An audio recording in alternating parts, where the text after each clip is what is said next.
Number 5B asks you to set up the ratios for 30 degrees. So, and then they're going to ask you to compare them. So I just kind of set up a little table here.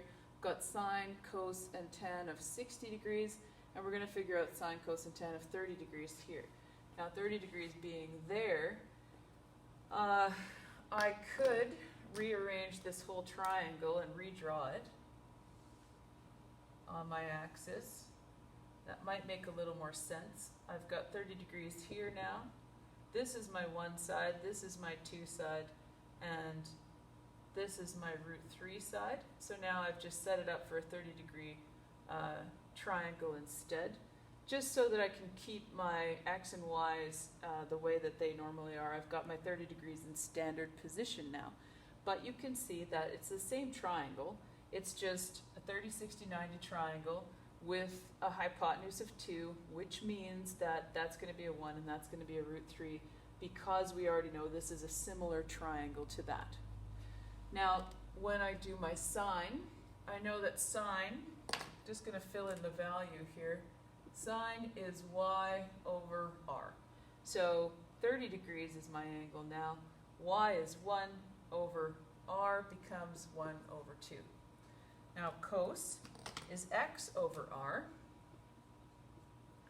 always when we have something in standard position. So now it's root 3 over 2. And our tan, remember that this is root 3 over 1. Our tan is always going to be y over x because it's opposite over adjacent. And when 30 degrees is the standard angle, then I've got y over x, so 1 over root 3. Now, the question is, how are they related? Well, you can see that for these angles, which are supplementary angles, 60 and 30 are sort of opposites of each other when they're inside a right angle triangle, that sine of 60 equals cos of 30, and sine of 30 equals cos of 60. And that makes sense because the opposite and adjacent sides switch places when you're looking at the opposite angle.